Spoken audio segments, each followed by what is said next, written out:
नमस्कार मंडळी. अवघ्या 4 दिवसावरती दिवाळी आलेली आहे आणि सगळ्यांच्याच घरी फराळ बनवायला सुरुवात झाली असेलच, तर मी आजपासून दिवाळी फराळाला सुरुवात केलेली आहे.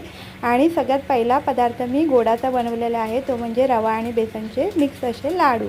तर त्याच्यासाठी इथे मी अर्धा किलो रवा तुपामध्ये चांगला खमंग भाजून घेतला होता. त्याच्यानंतर अर्धा किलो बेसन पीठ ते सुद्धा तुपामध्ये चांगलं खमंग भाजून घेतलं होतं. पाव किलो रेडीमेड सुकं खोबरं जे मिळतं ते घेतलेलं आहे. पिठी साखर घेतलेली आहे, वेलची पावडर आणि बदाम असे खलबत्त्यामध्ये कुटून घेतलं होतं. तर हे सगळं एकत्र मी मिक्स करून घेतलेलं आहे. असे रवा आणि बेसनचे लाडू चवीला खूप छान लागतात. आमच्या घरी माझ्या मुलीलासुद्धा खूप आवडतात आणि माझ्या मिस्टरांना पण आवडतात. त्याच्यामुळे मी दरवर्षी आणि मध्येसुद्धा कधीही अशाच प्रकारचे लाडू बनवते.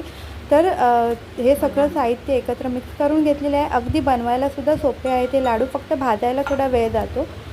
कारण बेसन पीठ भाजायला थोडा वेळ जातो, रवासुद्धा भाजायला वेळ जातो. तर त्याच्यानंतर इथे मी सगळे लाडू असे बांधून घेतलेले आहेत, वरती मनुका लावलेले आहेत. तर हे बघा, आपले लाडू रेडी झालेले आहेत. व्हिडिओ आवडला तर व्हिडिओला जरूर लाईक करा, चॅनलला सबस्क्राईब